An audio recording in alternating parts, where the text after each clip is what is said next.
Welcome back to the Red Ones Go Faster. I'm old Big Mek, and today is Orktober 16th, which means Orktober is sadly halfway done. But orcs are always optimists, so it's also halfway done, which means we get to look at everything we've painted so far. Let's get into it!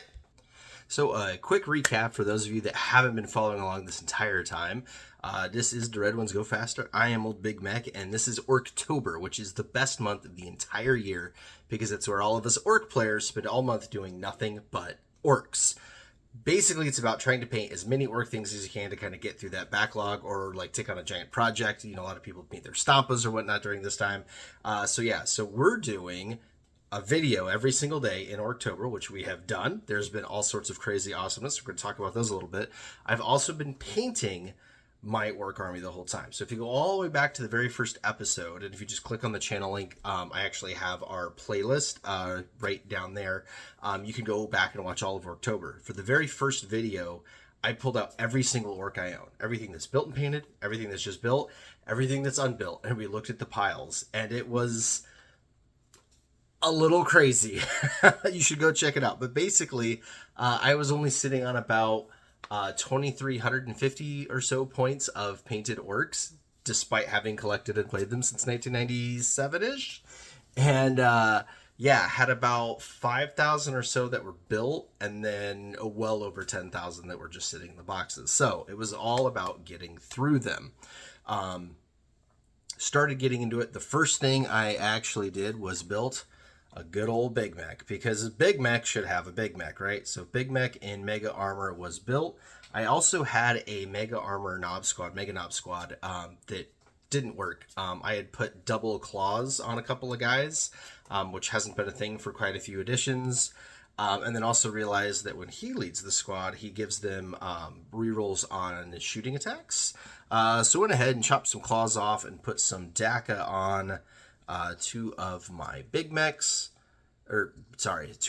Knobs to make a Mega Knob squad, and built a third one from an old metal one that I still had. So now I was able to split my Mega Knob squad into two squads, have a close combat squad with all the double kill saws to go with the war boss, and then these guys with the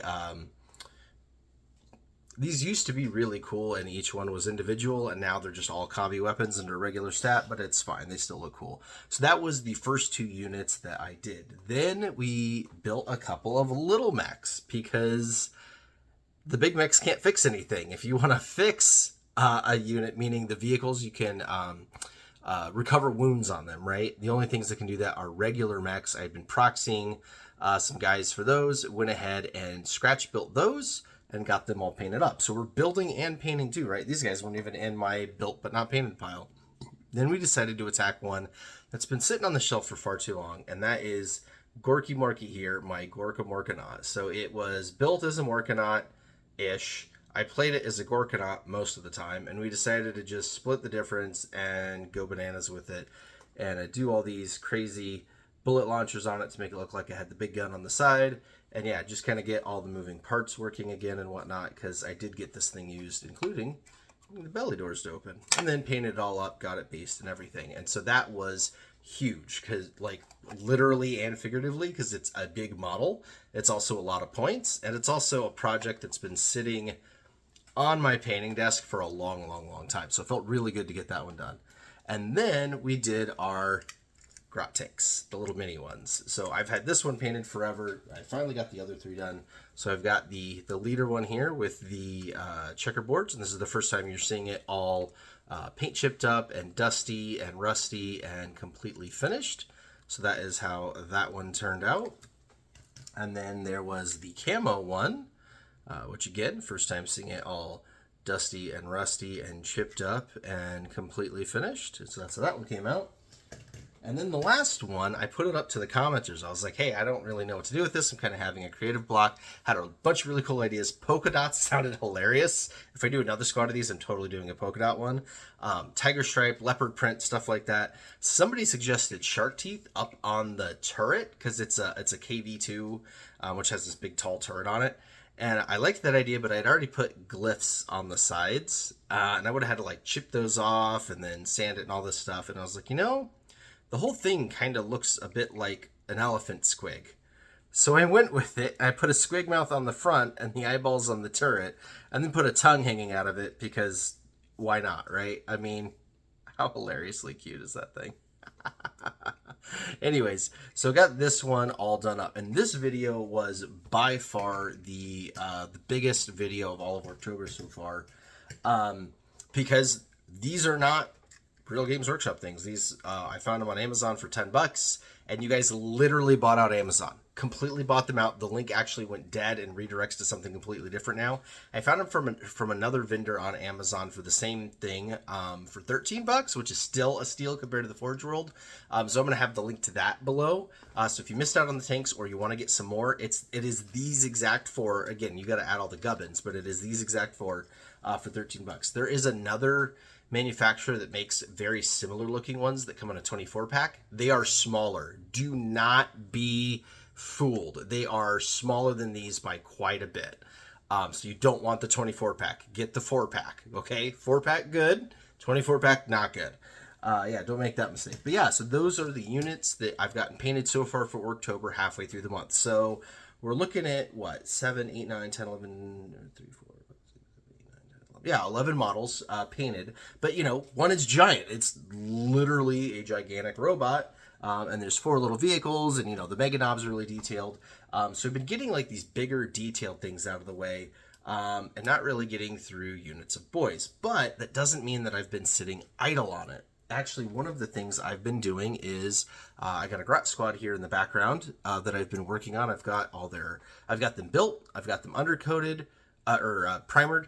I've undercoated and washed all of their skin tones, and so now I'm ready for the next step. So I should be able to hopefully knock these out in the next couple of days, and that would give me another unit and another 11 models. It would literally double my model count, but it would also give me a unit that I don't have painted for the tabletop yet, so I can't actually run a Grot CP farm because I don't have one. The other thing I did is I finished building the, I believe this one is the Boondaka Snaz Wagon. I could be wrong on that one. But I really didn't like the way it came out of the kit box, and so I did some kit bashing on it, which I'll talk about in the video that I do the buggies on. But I've got it built, I've got it primered, and it is ready to start getting some paint. I also did a unit of boys, and again, this is kind of your first time seeing any of these. I have 3 units of boys completely built and painted in my army. I've had them all done forever. They are all Slugachapa, right? They are close combat guys. I don't have anybody that has any kind of shooters set up.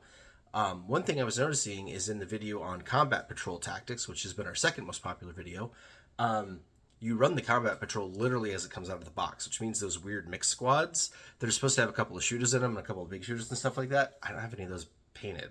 So right now, if I wanted to play combat patrol, I technically couldn't. What you see, what you get style. So I went ahead and got my big shooter going and a squad of shooter boys. I do still need to do a rocket launcher guy, so that is next on the list to get built and painted, or built up and primered, and then I can start working on painting. So the next painting project is get the Grots done, since they already have paint on them. I got that boy squad to work on. I've got the Boondaka Snaz Wagon to work on, depending on whether I want to work on another batch of figures or do a vehicle. So that's where I'm sitting halfway through Orktober.